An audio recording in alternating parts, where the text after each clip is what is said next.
Coucou la communauté, j'espère que vous allez bien. Je suis contente de vous retrouver dans cette vidéo parce que j'ai envie de vous proposer de voir ensemble, de passer un moment ensemble pour voir un petit peu les prévisions et les prévisions des énergies de la semaine qui arrive.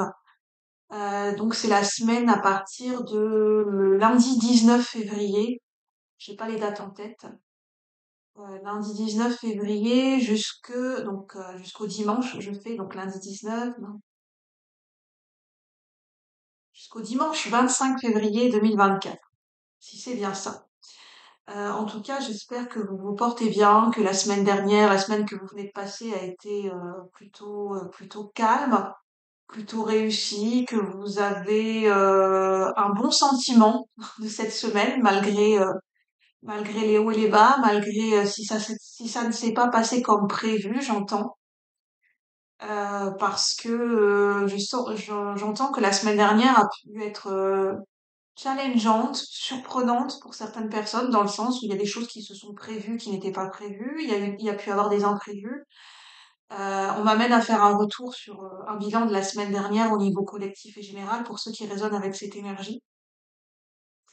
Il y a pu y avoir des imprévus, il y a pu y avoir des choses qui se ne sont pas déroulées comme on le pensait, et notamment moi-même, et des surprises, et c'est plutôt positif. C'est plutôt positif. C'est pas, en fait, on me dit c'est positif.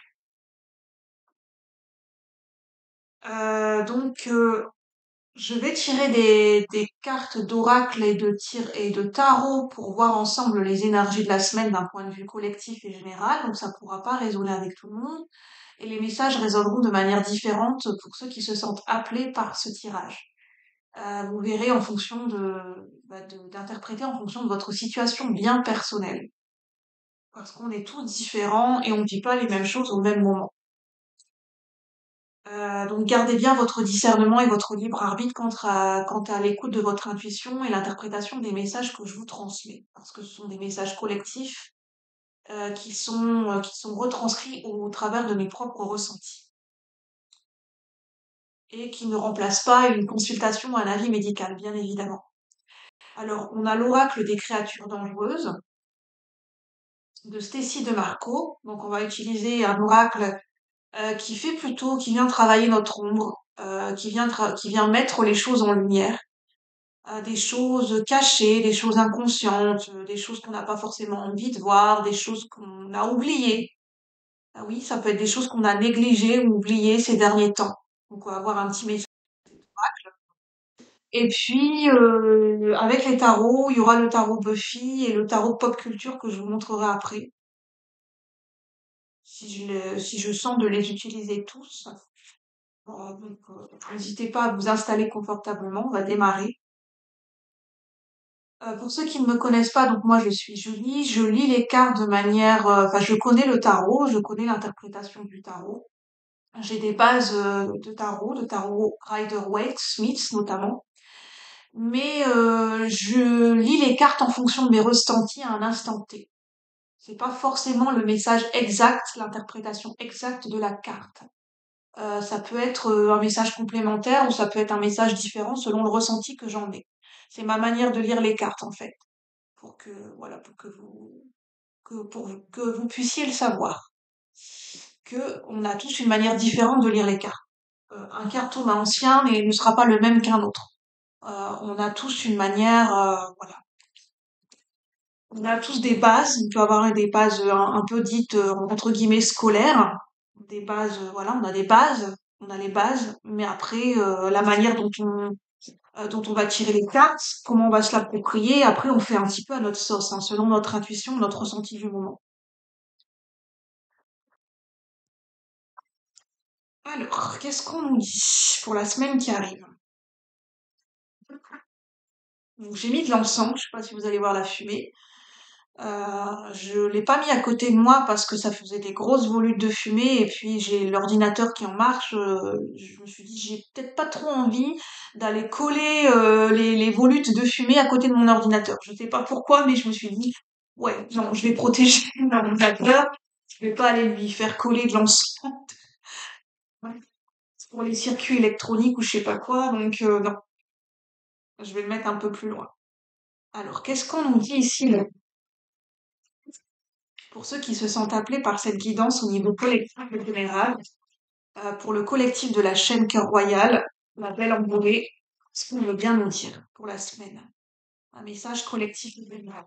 Quelles sont les prévisions énergétiques pour la semaine qui s'ensuit? Lundi 19 février et dimanche 25 février 2024, s'il vous plaît, les guides. Merci. Qu'est-ce qu'on veut me dire? Pour ceux et celles qui regardent la vidéo.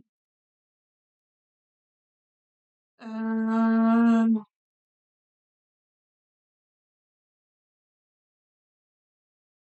je regarde, hein.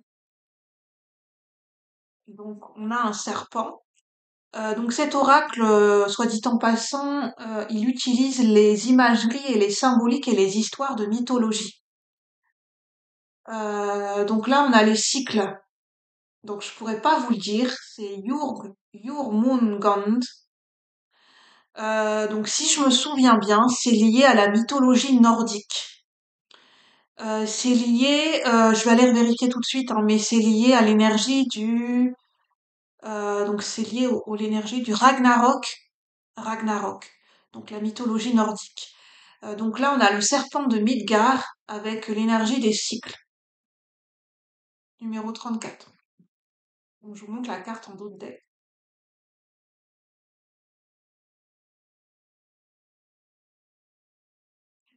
N'hésitez pas à interpréter avec votre intuition ce qui vous vient naturellement. Au moins, ça vous fait travailler, ça vous fait bosser votre intuition. Et en carte principale, on a la gratification. Je vais prendre le temps, hein. J'ai eu une semaine un petit peu fatigante, comme je suppose comme beaucoup de gens ces derniers temps. Une année 2024 qui est très stimulante, très intéressante, mais voilà, hein, ça demande de tenir le rythme. Donc voilà, je vais prendre le temps de faire cette vidéo.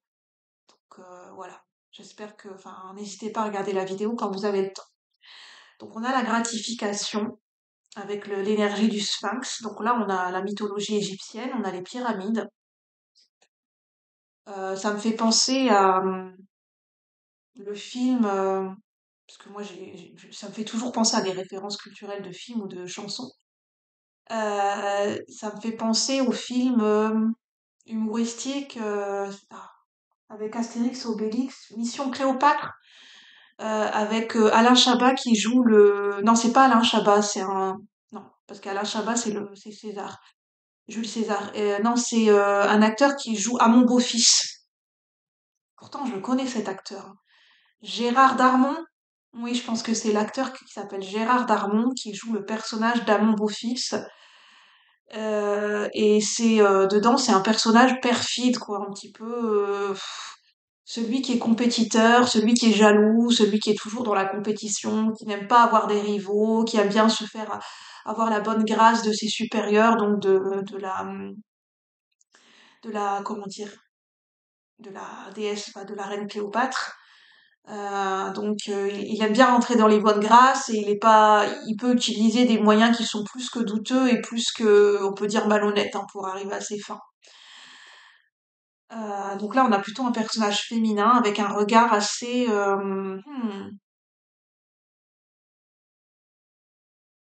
je sais pas. Je ressens un côté un peu, je ressens l'énergie de la perfidie. C'est pas le, en fait, il y avait l'énergie de la gratification qui me parlait, mais j'ai surtout le message principal qui me vient, c'est l'énergie de la perfidie. La perfidie. Est-ce qu'on va être amené au niveau collectif et général à travailler sur cette énergie d'ombre, qui peut être comme qualifiée comme une énergie d'ombre, sur la perfidie, sur qu'est-ce que c'est que la loyauté, la déloyauté, qu'est-ce que c'est que l'intégrité? C'est aussi l'énergie, est-ce que la fin justifie les moyens? Est-ce que tous les moyens sont bons à être utilisés, à être employés? C'est vraiment l'énergie de la perfidie. Je pense qu'on va être amené à bosser sur cette énergie au niveau collectif et général. Et sur l'énergie des cycles. Ce qui me vient, c'est qu'en gros, est-ce que tous les moyens sont bons pour arriver à un résultat? Est-ce que quand on est plus rapide à avoir un résultat, euh, oui, c'est l'énergie de comment on fait pour obtenir quelque chose. Quels sont les moyens qu'on utilise et quelle énergie et dans quel état d'esprit on est pour obtenir quelque chose. Possiblement quelque chose que l'on souhaite. Ça nous parle d'étapes à franchir, ça nous parle de cycles. Je vais aller vérifier le Ragnarok. Donc on a le chiffre 40 et 34. 40, ça ramène à l'empereur dans le tarot. Chiffre 4, l'empereur, c'est la stabilité, le leadership, l'autorité. Se montrer, c'est une figure d'autorité. Euh, Il y a peut-être un rapport pour certaines personnes avec les institutions pour la semaine prochaine. Peut-être qu'il y a certaines personnes qui sont en lien avec les institutions pour des dossiers administratifs, pour des dossiers juridiques ou au niveau professionnel ou je sais pas, en lien avec une institution pour des demandes de subventions. Ça nous parle de stratégie, ça nous parle de moyens à mettre en œuvre, euh, de stratégie, oui, ça nous parle de stratégie. Parler, est-ce que la fin justifie les moyens? F-I-N. Et là, on a la fin avec le vampire F-A-I-N. C'est l'énergie, être littéralement assoiffé et affamé par quelque chose. C'est l'énergie où on a l'impression enfin, excusez-moi l'expression, c'est être un crève la dalle quoi. On est prêt à tout parce qu'on crève la dalle quoi. Ah, pardon, c'est un rire nerveux, mais c'est pas au sens littéral, hein. C'est au sens obsessionnel. On veut tellement quelque chose qu'on est, on- il peut y avoir l'énergie de la cupidité quand même. Le côté ombre au niveau collectif qui peut être soulevé, c'est l'énergie de la perfidie, l'énergie est-ce que la fin justifie les moyens, et l'énergie de la cupidité. Donc en sachant que la cupidité, c'est un des 7 péchés capitaux.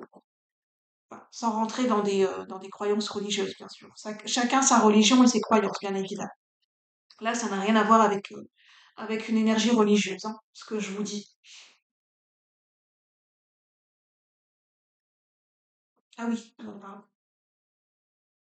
Je vais aller vérifier dans le livret, justement, parce que le livret est très intéressant et on va aller voir des messages complémentaires.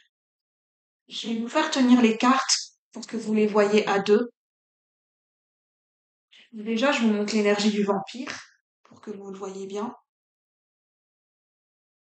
Donc, on a un vampire qui est, on dirait un vampire qui est en train de souffrir le martyre, quoi, qui est en train de crier, d'être torturé, un cri de douleur, un cri de je ne sais pas quoi. J'ai la notion de sevrage, de manque. Il y a la notion de manque, de sevrage, d'endurer quelque chose, d'endurer un manque, d'endurer une souffrance. Et en fait, le personnage qui est derrière, ça me fait penser à nos démons intérieurs. Quand on est titillé, quand on est tenté, quand on est, voilà, quand on a notre côté ombre, enfin, c'est notre démon intérieur. Symboliquement parlant, qu'est-ce qu'on considère comme être notre démon intérieur? Vous savez, c'est ces petites voix intérieurement, des petites voix critiques, des petites voix jugeantes, des petites voix qui nous poussent peut-être dans des vices, dans de la tentation. Ça peut être la petite voix de l'autosabotage, la voix de la tentation. Voilà. La voix VOX et la voix VOIE de la tentation qui est en nous, reliée à l'énergie de la cupidité. C'est très particulier les messages, hein, au niveau. Bon, enfin, j'accueille. Hein, en même temps, c'est très intéressant aussi de travailler sur son côté ombre. Hein. Par contre, je sais pas si vous allez bien voir avec la luminosité. Je vous laisse comme ça, en tout cas. Voilà, je vais laisser comme ça. Et puis je vais aller. Donc on a l'énergie du sphinx et là c'est l'énergie du serpent. Donc je vais aller lire l'énergie du serpent. En tout cas, j'espère que ça vous parle.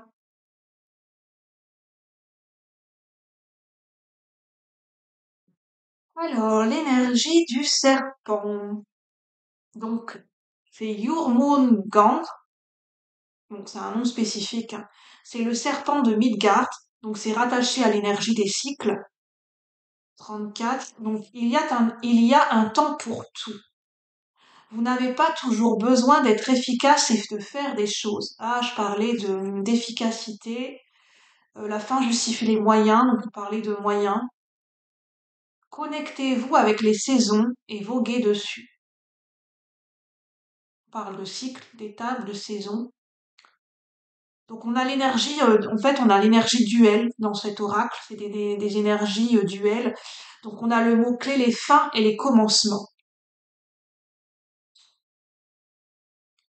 Donc Jormungand est un gros monstre, souvent appelé le serpent de Midgard dans la mythologie nordique. Donc c'est bien la mythologie nordique. Cette créature est si grande que de la pointe à la queue, point, que de la tête à la pointe de la queue, elle fait le tour de la terre. Comme sa taille stabilise le royaume, le monstre ne peut être déplacé. Il est l'enfant de Loki. Donc, pour ceux qui connaissent enfin, Loki, Ragnarok et puis Thor, ça va vous parler dans les Avengers. Donc il est l'enfant de Loki, L-O-K-I, et de la géante Angrboda, et a pour frère et sœur la déesse Elle des enfers et Fenrir le grand loup. Donc c'est vraiment la mythologie, hein. Donc là on parle du serpent, on parle un petit peu que c'est le frère de Loki. Enfin, non, c'est l'enfant de Loki. Le dieu Odin, prévoyant que les enfants de Loki détruiraient les dieux,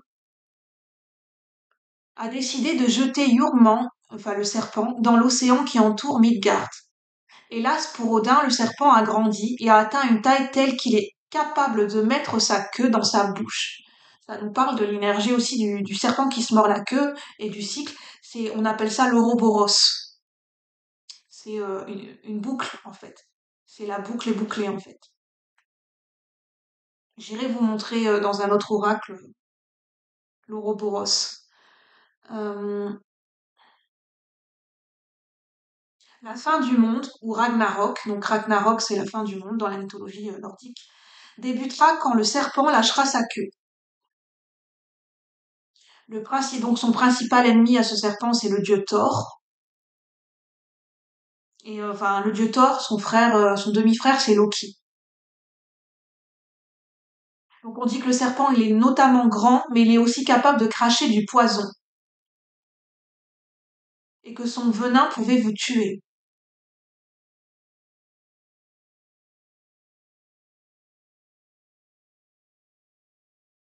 Donc je regarde ce qui est intéressant. Donc on parle de bataille, que le seul capable de tuer le serpent, de lui faire face, c'est le dieu Thor. Donc on parle de la violente bataille entre Thor et le serpent de Midgard et c'est décrit en détail dans l'Edda poétique. Euh,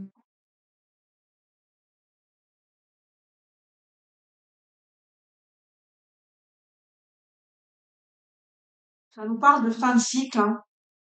Pardon. Donc la plante associée, c'est le lierre commun et le cristal associé, c'est la varicite.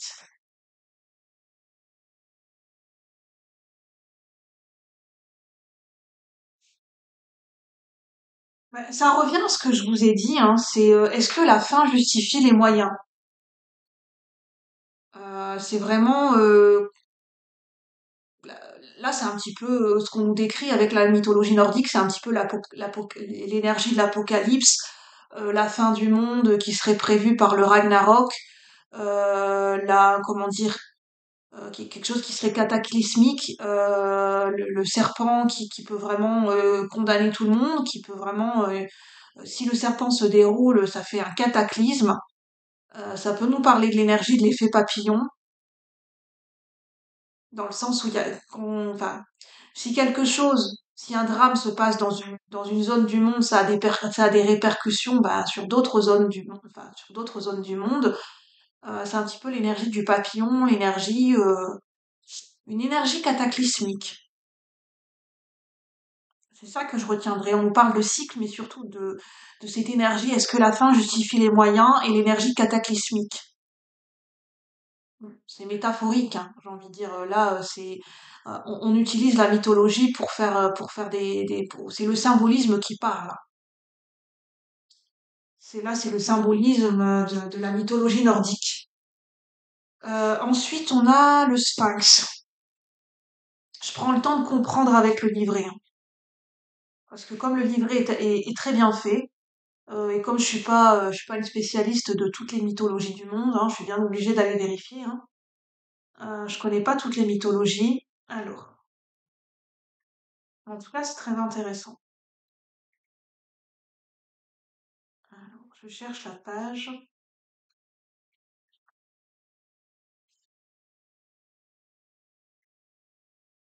C'est 34 et 40, hein, j'avais dit 34 et 40.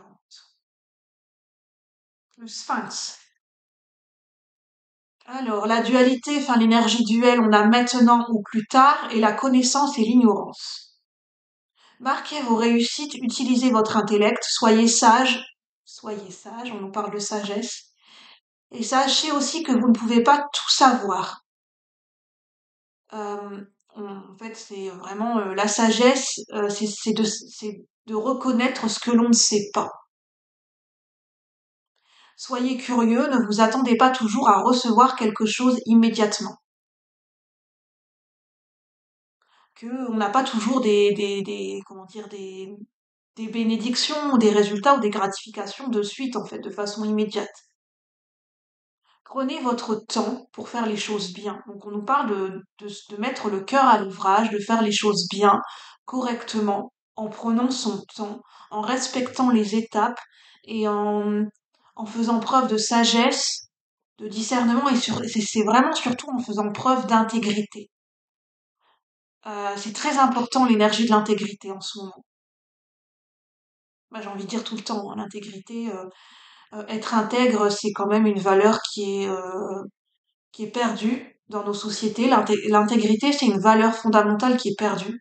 L'authenticité, la valeur du courage, la valeur de l'intégrité, c'est des choses qui peuvent vite être bafouées dans la société dans laquelle on vit parce qu'il peut y avoir le besoin d'avoir des gratifications immédiates, l'énergie de la cupidité qui prend le dessus, l'énergie des tentations qui nous satisfont sur le moment, mais après, on n'a pas forcément bonne conscience, quoi, parce que c'est pas forcément la manière dont on a obtenu les choses ou dont on a fait les choses, c'est pas forcément glorieux.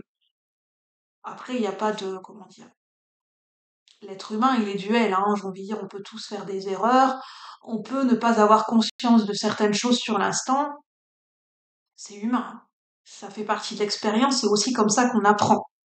On n'est pas tous, enfin voilà, c'est, il y a des périodes de notre, je pense qu'à certaines périodes de notre vie, on peut perdre contact avec notre intégrité, sans s'en rendre compte. Parce que on est par exemple, on a des peurs, on est dans un mode de survie, on a l'impression on a l'impression qu'avec l'intégrité, bah, ça vaut pas grand-chose, dans le sens où, dans le monde dans lequel on vit, on peut avoir l'impression qu'être intègre, bah, ça va pas nous rapporter. On peut vraiment avoir cette impression, des fois, dans le monde dans lequel on vit, de dire, bah, c'est bien beau d'être intègre, mais est-ce que ça va me rapporter quoi? Est-ce que être intègre, ça va me faire vivre? Est-ce que ça va me permettre de manger? Et c'est marrant parce que ça me fait penser à un épisode. Je vous parle de ça parce que c'est la série Chante avec la chanteuse Priscilla. Et il y a quand même J'aime bien les séries pour adolescents parce que des fois il y a une morale derrière. Il y a vraiment des fois dans les épisodes il y a une morale comme dans les contes. Et j'aime bien quand il y a une morale parce que moi ça me fait réfléchir et ça m'apporte de l'inspiration ça m'apporte de l'inspiration pour mes projets en fait. Et là la morale c'était c'est une compagnie de danse et en fait il y a des danseurs, ils racontent que être artiste des fois c'est compliqué, disons que c'est pas toujours évident dans les premiers temps, de vivre de sa passion parce qu'il faut du temps pour se faire reconnaître, parce que des fois il y a un système derrière où on nous demande, le système peut nous demander euh, de faire des choses qui sont pas forcément en accord avec le message qu'on a envie de transmettre dans notre passion, dans le message artistique. C'est pas ce qu'on a envie de transmettre, ça nous ressemble pas. Et il peut y avoir cette dualité de dire, dans l'épisode, c'était trois danseurs qui avaient créé une chorégraphie eux-mêmes, un spectacle eux-mêmes, mais ils avaient pas d'argent pour produire le spectacle. Ils connaissaient personne, en fait, ils avaient pas de réseau, ils connaissaient pas de producteur. Et de ce fait-là, bah, voilà, ils avaient plus de sous, ils savaient pas comment faire, et ils disaient, ouais, mais en même temps, le spectacle, il mérite d'être connu, on a bossé dessus. Et pour avoir une visibilité et avoir la salle du spectacle, bah, ils ont dû se mettre en lien avec une productrice qui, bah voilà, qui a des valeurs morales plus que douteuses, quoi. Et ils en avaient conscience, mais en même temps, ils se sont dit, bon, en quelque sorte, ils ont fait un compromis parce qu'ils se sont dit, bon, ça fait des mois qu'on galère, qu'on trouve pas de producteur, on va pas foutre notre création en l'air. Ça reste un épisode, mais c'est juste pour montrer, c'est pas de dire est-ce qu'ils ont pris la bonne décision ou pas, mais c'est juste pour dire que bah voilà, c'était compliqué pour eux de dire bah mince, on va être obligé de faire des compromis qui nous coûtent quoi, moralement et de façon au niveau de notre intégrité, c'est des compromis qui nous coûtent. Bah à ce moment-là, ils avaient l'impression qu'ils avaient vraiment plus de choix quoi, plus c'est de dire bah en fait j'ai pas de solution quoi.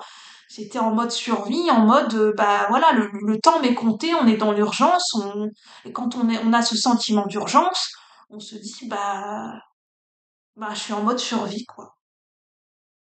C'est un petit peu ça.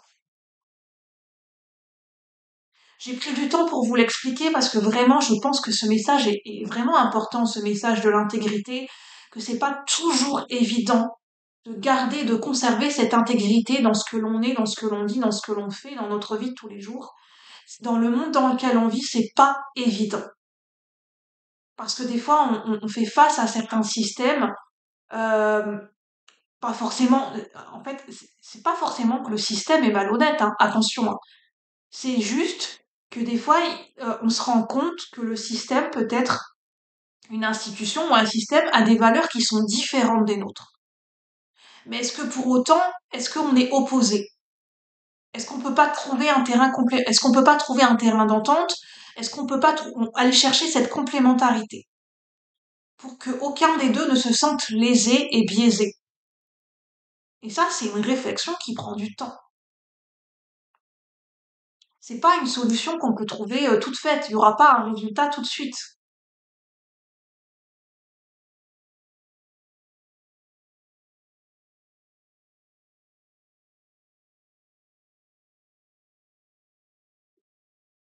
La gratification différée peut forger le caractère et atteindre de grands objectifs. Avoir une gratification beaucoup plus, enfin, plus tardive. Protéger ce qui est essentiel pour vous. Ce qui nous ennuie ou nous irrite chez autrui en dit beaucoup à notre sujet. Voilà, voilà, je vais en rester là je vais tirer des cartes. Bah, je vais vous tirer un petit mot hein, en bibliomancie. N'hésitez pas à prendre soit le chiffre 1, soit le chiffre 2, soit le chiffre 3 pour votre petit message pour la semaine qui arrive. Alors, pour ceux et celles qui ont fait le choix numéro 1, le choix numéro 1, nous avons la phrase attirez la bonne humeur, autour de vous mettez de la couleur, et sur vous des couleurs gaies, osez le rose. J'ai mis les charpes roses. Donc je redis pour le choix numéro 1, attirez la bonne humeur, autour de vous mettez de la couleur, et sur vous des couleurs gaies, osez le rose. Pourquoi pas? Voilà. Choix numéro 2, pour votre semaine qui arrive, nous avons mettez la pédale douce, dites-vous, je prends le temps de vivre. Et prenez votre temps, laissez-vous vivre. Et je rajoute, laissez-vous respirer. Mettez la pédale douce, dites-vous, je prends le temps de vivre et prenez votre temps. Laissez-vous vivre. Choix numéro 3. Pour ceux et celles qui choisissent le choix numéro 3 avec la vie en rose, gratouillez le dos de votre amour. Bon, ça c'est peut-être pour des couples, hein. Peut-être, voilà, on parle de massage, voilà, de bien-être. Gratouillez le dos de votre amour. Ça peut être vos animaux, hein. C'est possible, hein. Ça peut être votre chat ou votre chien qui réclame des massages ou des câlins en ce moment. Voilà, ça peut être un petit message, la vie en rose. Je vais prendre l'énergie du tarot de Buffy. Je vais essayer de pas prendre trop de temps parce que là, ça fait déjà 30 minutes.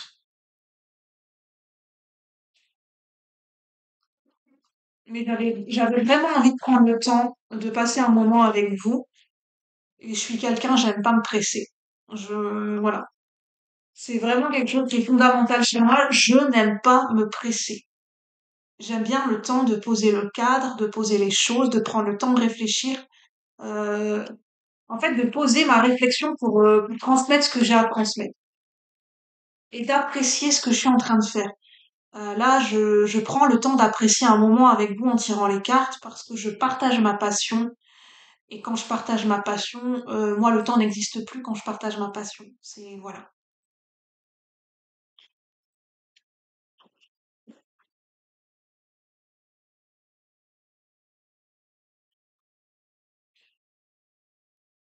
Alors, pour ceux et celles qui regardent la vidéo, pour le collectif de la chaîne, pour ceux qui résonnent avec ces énergies, quelles sont les énergies qui vont nous accompagner pour la semaine du lundi 19 février au dimanche 25 février 2024? Le message complémentaire pour ceux qui résonnent avec cette guidance, et d'un point de vue collectif et général. Qu'est-ce qu'on veut nous dire pour la semaine qui s'en vient? Pour la semaine du lundi 19 au dimanche 25 février 2024.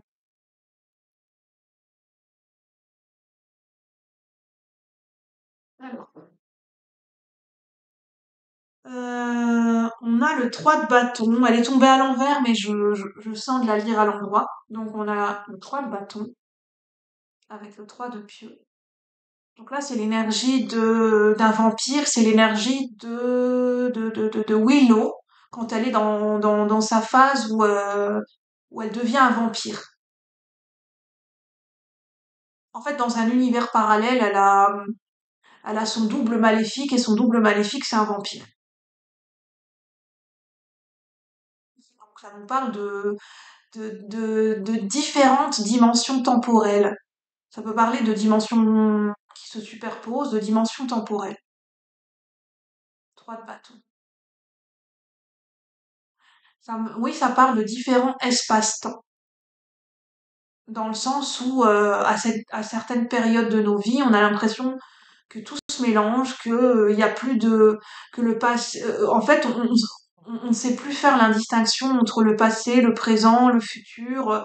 En fait, notre esprit voyage entre passé, présent, futur. Et on a l'impression que les réalités, même autour de nous, se mélangent, que, que tout, euh, que tout se superpose. Ça nous parle d'espace-temps. Qu'est-ce qu'on veut nous dire? En plus, on avait l'énergie du vampire tout à l'heure, avec la fin. Qu'est-ce qu'on veut nous dire? On a l'as de bâton. Donc on a des bâtons. Une troisième carte, pour ceux et celles qui regardent la vidéo, pour le collectif de la chaîne. Pour le collectif de la chaîne, au niveau collectif et général. Pour ceux qui résonnent avec cette vidéo, pour la semaine prochaine. Bon, bah, j'ai deux cartes qui sont tombées, je vais les prendre. On a le 5. Non, j'ai même plusieurs cartes. Carte. Donc on a le 3 de bâton, l'as de bâton, le 5 de bâton, le 4 de coupe et le 3 de coupe. Mhm. J'entends faire la fine bouche. Je sais pas si vous voyez les cartes. Donc ça, je vais le mettre ailleurs. Alors,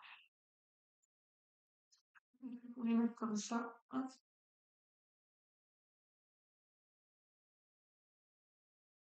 voilà.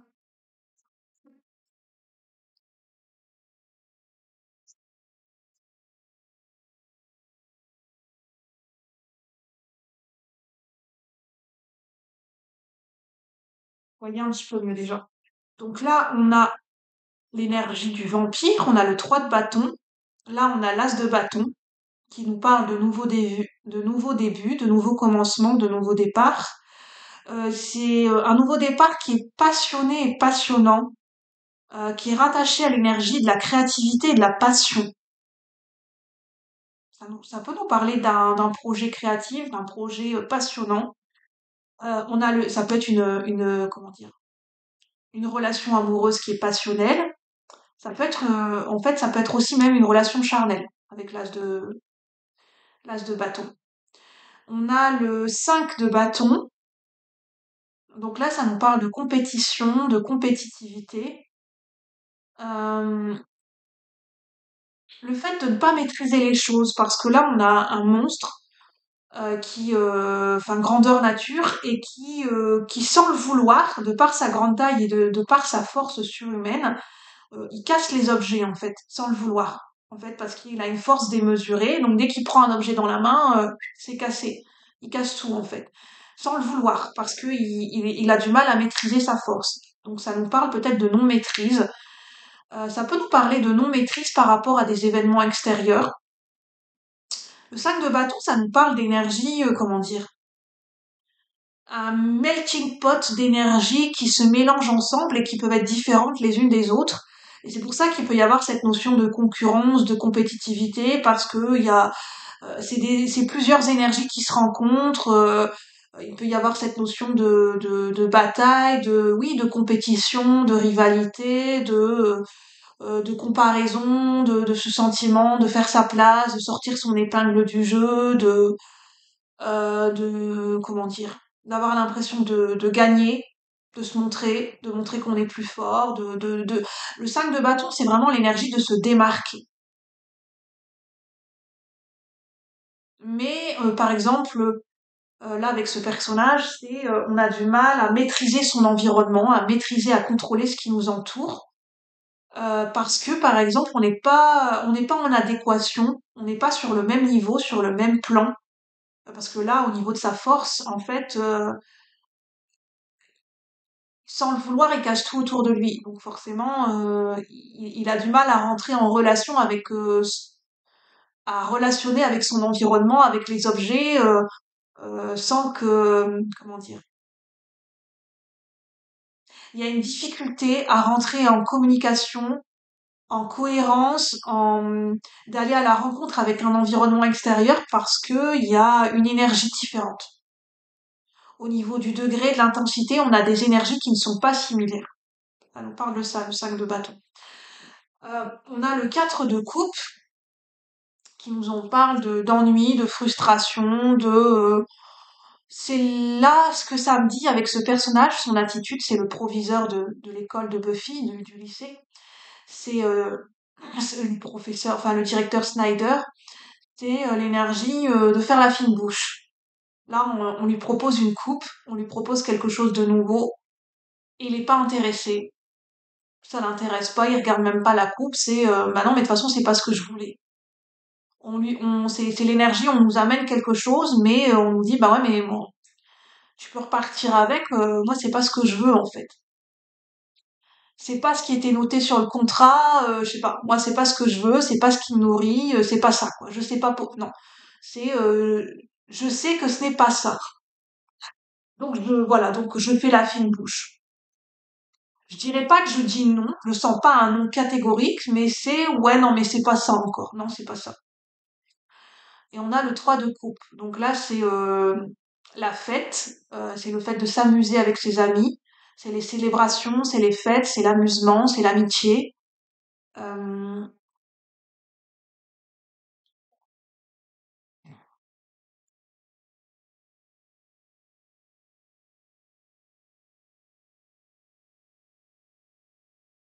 Moi, ce que ça me dit, en fait, parce que pour moi, ça me raconte une histoire avec ces trois cartes, en fait, c'est que il y a quelque chose de nouveau qui rentre dans notre vie.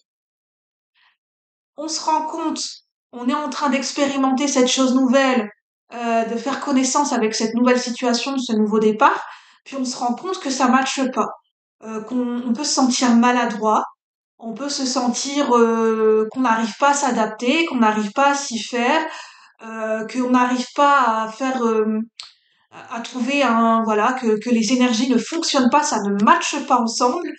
Et puis on se dit, on finit par ressentir, de se dire, bah finalement non, c'est pas ça que je voulais, ou bah si ça va pas. En fait non, ça va pas, c'est pas ça. C'est parce que non, ça va pas.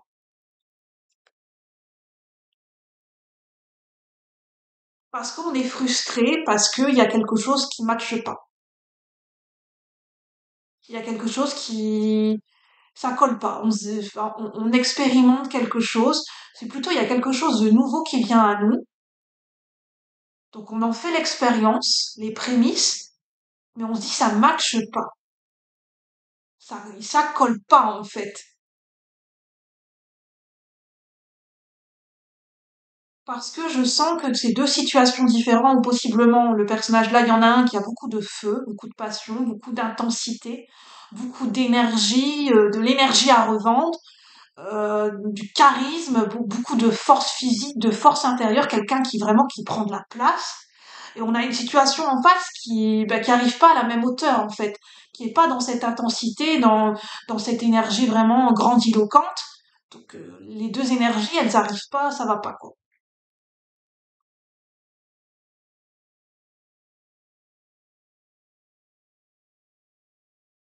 Ça nous parle de distraction.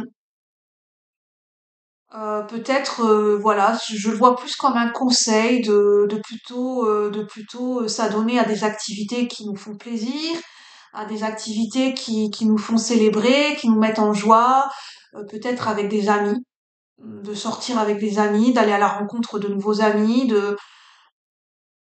d'avoir des moments de détente, des moments d'amusement, des moments de célébration et de joie côté, à côté de ça en fait. Moi, je pense que, en fait, ce qu'on nous dit, c'est pour une certaine situation de laisser poser les choses, de laisser de côté pour le moment.